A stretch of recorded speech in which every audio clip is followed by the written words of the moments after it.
जय जय राधा रमण हरि बोल।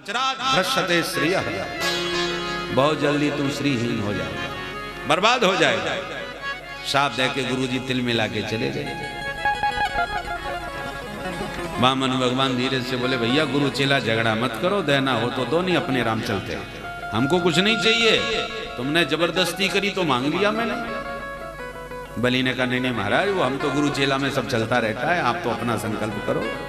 तो लो हाथ में जल, जल का पात्र उठाया तो पुराणांतर प्रसंग आता है कि शुक्राचार्य जी पात्र के छिद्र में घुस करके बैठ गए कि पानी की बूंद भी नहीं टपकने दूंगा तो बिना जल के संकल्प कैसे होगा।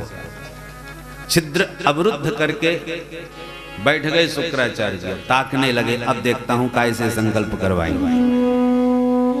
अब बलि खूब इधर से उधर करे, झारी में से जल न गिरे। क्या हो गया राजन? महाराज कुछ अटक गया, कुछ फंस गया, पानी नहीं निकल रहा। वामन भगवान मुस्कुराए, ओ समझ गया, तुम्हारा पुराना बर्तन है, रखा रखा जंग खा गया होगा, लाओ हमें दो, हम ठीक कर दे। तो एक नुकीली कुसा निकाली अपने आसन में से और बाहर से जो फेंक के मारी सो शुक्राचार्य जी की एक आंख गोविंदाय नमो नमः एकाक्षी हो गए।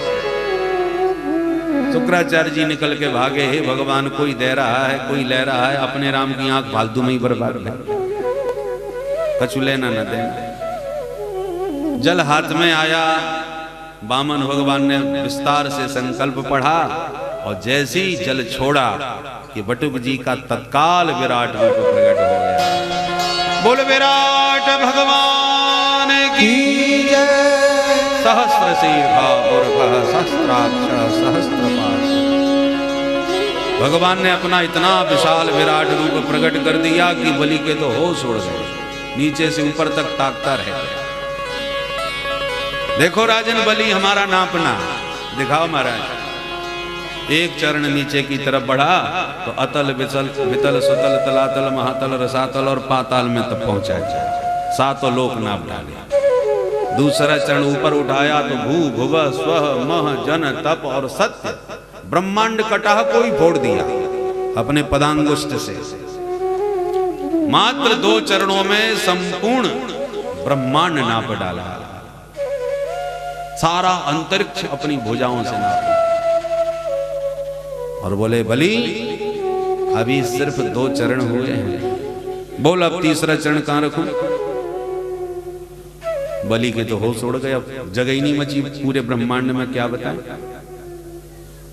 भगवान बोले, इतना याद रखना, संकल्पित दान जो नहीं देते वो नरकगामी होते हैं। बड़े भारी दानी बन रहे थे, वचन दिया है तुमने 3 चरण भूमि दान का, अब बोलो वचन निभाओगे या नरक में जाओगे?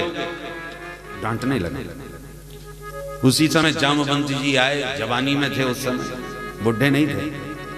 वो जोश में भरे जामवंत जी ने दौड़ के भगवान की प्रदक्षिणा लगा, मन के समान उनकी गति। भगवान ने तुरंत गरुड़ को आदेश दिया, बांधो इसे, बंधक बना लो। जैसी गरुड़ ने प्रकट होकर बलि को बांधा, जितने भी दैत्य थे सब वामन भगवान को मारने के लिए दौड़े। पकड़ो इस छलिया को, मारो इसको। ते सर्वे वामनम हंतुम शूलपट्ट सपाणया। जैसी मारने को दौड़े, बलि ने कहा, सावधान दैत्य वीरो, बुरी तरह मारे जाओगे यदि तुमने युद्ध किया तो। काल प्रतिकूल है, गुरुदेव भी रुष्ट होकर के जा चुके हैं, मर जाओगे तो कोई जिंदा करने वाला भी नहीं। इसलिए प्रतिकूलता के समय में लड़ना ठीक नहीं हो, लड़ने का भी मुहूर्त देखना चाहिए। बोलो राधे राधे, बेमौत मरोगे। बलि ने जब निर्देश दिया तो सब दैत्यवीर शांत हो गए। और भगवान आंखें दिखाई जा रहे हैं बलि को, बोल वचन निभाएगा कि नरक में जाएगा? ब्रह्मा जी से नहीं रहा गया, धीरे से आके बोले, सरकार ये आपकी लीला हमारी समझ में नहीं आई, क्या होगा? बोले जो आपको तुलसी दल चढ़ा देता है, दूर्वा चढ़ा देता है, उसके ऊपर आप सब इतने रीझ जाते हो कि सर्वस्व दे डालते हो, और जिस बेचारे ने अपना सर्वस्व आपको दे डाला उसे आपने बांध के पटक डाला और डांट दिखा रहे हो। ये क्या लीला है यार? भगवान धीरे से ब्रह्मा जी से बोले, सुनो ब्रह्मा जी, मेरा एक स्वभाव है। क्या? ब्रह्मण्यमनुगृह्णामि तद्विशो विधुनो में हम। मैं जिस पर सचमुच कृपा करता हूं सबसे पहले उसका अहंकार तोड़ता हूं। वो जिस वस्तु का अभिमान करेगा वही वस्तु उससे छीन लेता हूं। धन का अभिमान है तो धन छीन लेता हूं, पद का अभिमान है पद छीन लेता हूं, क्योंकि व्यक्ति का अभिमान ही मुझसे उसे दूर करता है। भगवान ने ये बात कई जगह कही, 10वें स्कंद में भी, इंद्र से भी कही, पांडवों से भी कही। यस्याहमनुगृह्णामि हरिष्ये तद्धनम शनैः ततो धनम त्यजन्तस्य स्वजनो दुःख दुःखितम्। यस्य अहम अनुगृह्णामि, सचमुच जिसके ऊपर मैं अनुग्रह करता हूं तो सबसे पहला काम क्या करता हूं? तद्धनम शनैः हरिष्ये, धीरे धीरे उसका धन लूट लेता हूं, धन हरण कर लेता हूं। एकदम नहीं करता, शनैः, धीरे धीरे। धीरे धीरे क्यों करते हो? बोले एकदम हरण कर लूंगा तो हार्ट अटैक हो जाएगा बेचारे, फिर तो कहीं का नहीं रहेगा ना। इसलिए धीरे धीरे थोड़ा थोड़ा घाटा करता हूं तो सहन भी होता जाता है और धन भी चला जाता है, तो बर्बाद होने लगता है ना। तो वो बेचारा जिनको अपना मानता है संसार में कि ये मेरे बहुत हितैषी हैं, तो सदा उससे कहते रहते कभी कोई सेवा हो तो बताइए, तो उसे फिर वो लोग याद आने लगते हैं कि चलो उनके साथ, उनके पास चलते हैं, वो हमारे बहुत खास आदमी है। तो जब उसके पास धन होता है ना तो सब उसको खास लगते हैं, सभी उससे अच्छी अच्छी मीठी मीठी बात करते हैं, और जब उसका धन जाने लगता है तो सगे संबंधी भी दूर दूर खिसकने लगते हैं। फिर वो उनके पास जाता है, भैया जी आजकल बहुत परेशान हूं, जिसको सोने को छूता हूं मिट्टी बन जाता है, बहुत परेशान हूं, आप कुछ मेरी सहायता करो। जिसके पास सहायता मांगने जाता है वही उसको दुत्कारते हैं, उसके साथ दुर्व्यवहार करते हैं, उसकी उपेक्षा करते हैं, उससे मिलना पसंद नहीं करते। कल तक वो किसी से नहीं मिलता था पैसे के मद में, आज उसके कोई मिलना पसंद नहीं करता जब निर्धन हो जाता है। ततो अधनम त्यजन्तस्य, जब निर्धन हो जाता है तो सगे उसको त्यागने लगते हैं, और जिसको भी वो अपना आश्रय समझ करके जाता है तो स्वजनो दुःख दुःखितम, सगे संबंधियों से उसे खूब दुखी करवाता। सब ऊट पटांग उससे व्यवहार करते हैं, उखड़ी उखड़ी बातें करते हैं, उसका बात बात पर अनादर करते हैं। तब उसे संसार का असली चेहरा समझ में आ जाता है कि ये है संसार। जब संसार को भली भांति समझ लेता है तब वो फिर किसी संत की शरण में जाता है। महाराज सब देख लिया, दुनिया में कोई किसी का नहीं, सबको अजमा लिया, अब तो आप ही सहारा है, क्या करूं महाराज, मैं तो आत्महत्या करने का विचार कर रहा था, अंत में सोचा कि मरना तो ठीक नहीं, मनुष्य शरीर में ला, चलो महाराज जी की शरण में आ गया। तब वो एकदम पूर्ण रूपेण निहत्ता होके संत की शरण में जाता है तो संत उसे फिर मेरी शरण में भेज देते। तब वो ईमानदारी से मेरा बन के आता है। मैं तो दीन बंधु हूं, जब वो दीन बन जाता है तो मैं उसका बंधु बन जाता हूं। जब तक धन पद सब उसके पास रहता है ना तब तो वो मेरे से फॉर्मेलिटी करने आता है। मंदिर में आके कहता तो नित्य मेरे से त्वमेव सर्वम मम देव देव, और केवल व्यवहारिकता है, वास्तविकता नहीं।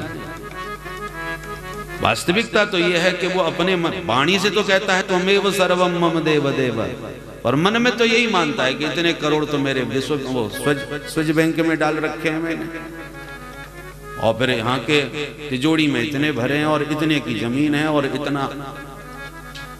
इतने मेरे मंत्री केंद्र में पहुंचे भाई, जिनके चुनाव में मैंने हेल्प की थी। तो मौके वक्त पर सब मेरे काम आएंगे।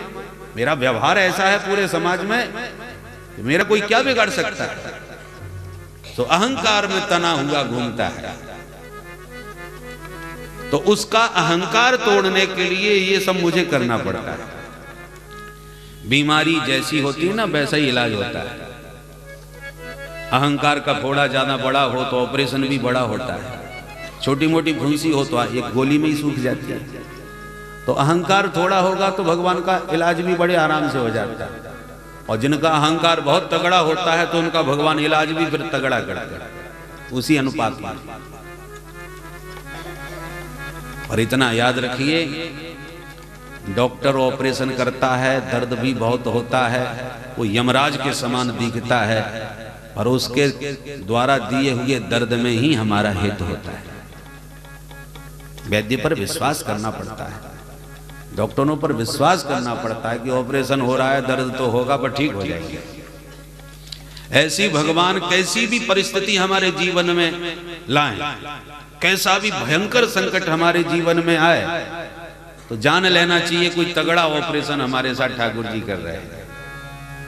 और इस ऑपरेशन में भी, इस पीड़ा में भी हमारा कहीं ना कहीं प्रभु ने हित सोच रखा होगा। वो सच्चा भक्त है। बोलो राधे राधे।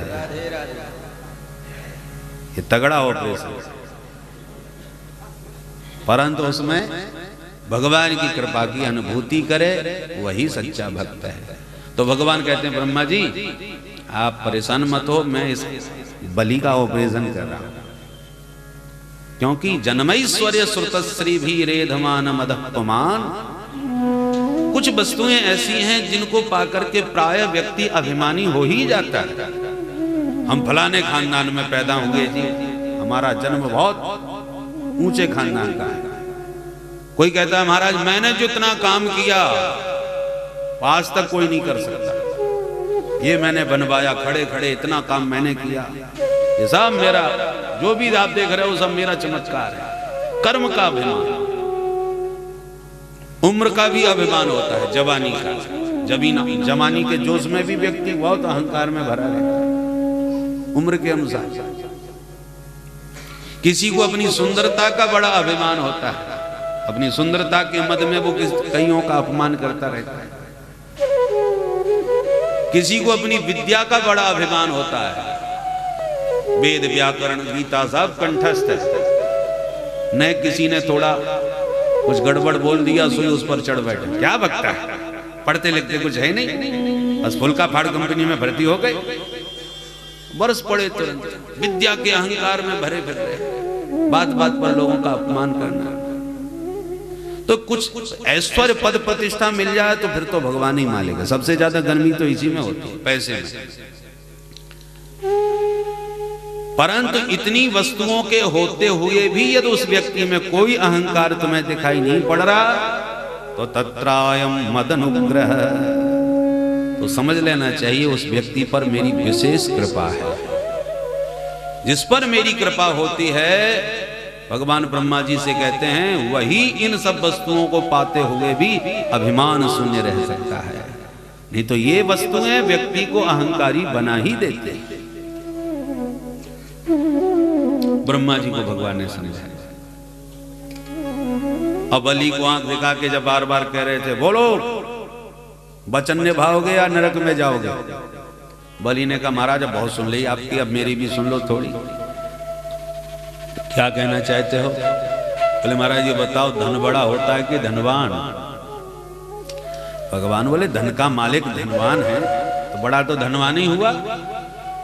तो ठीक है महाराज, आपने 2 चरणों में मेरा अभी धन ही धन नापा है, मैं धनवान तो अभी अलग बैठा हूं ना, तो कृपा करके ये तीसरे चरण में मेरे सिर पर अपना तृतीय चरण रख करके मुझ धनवान को भी आप स्वीकार कर लीजिए। पदम तृतीयम कुरु शीष्ण में निजम। भगवान बड़े प्रसन्न हो गए। बाहरे बलि एक बात बता, मैंने तेरा सर्वस्व छीन लिया, तुझे बांध भी दिया और तेरे को इतना डांटा, और फिर भी तूने कितने धैर्य का परिचय दिया, विचलित नहीं हुआ, तुझे डर नहीं लगा? बलि ने कहा महाराज मैं डरता तो कभी नहीं। बिभेमिनाहं निर्यात पदच्युतो न पाशबन्धात् व्यसनात् दुरत्यया।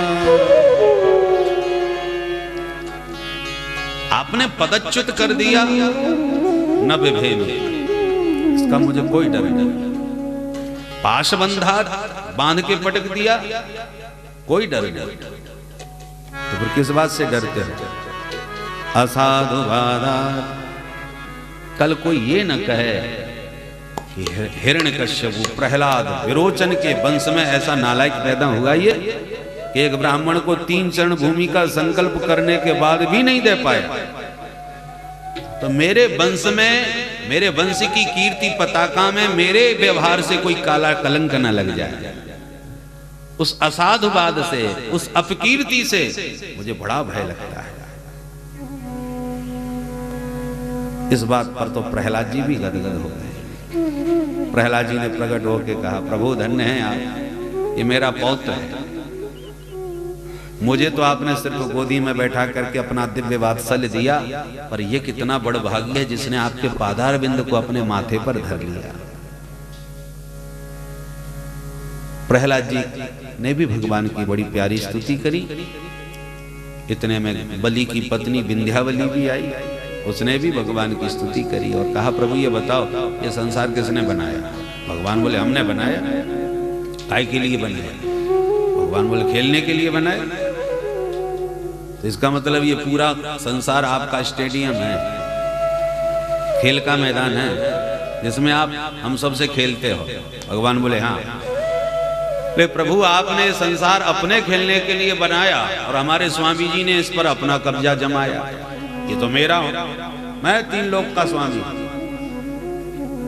तो आपने अपने कब्जे, जो हमारे स्वामी जी ने कब्जा कर रखा था वो आपने छीन लिया। ये संसार जब आपने बनाया तो आपका ही है, परंतु जो मिथ्या उस पर अपना अधिकार जमा बैठे थे मेरे स्वामी जी, आपने तो बस उस अहंकार उनका छीना है। हमने आपको क्या दिया? तेरा तुझको अर्पण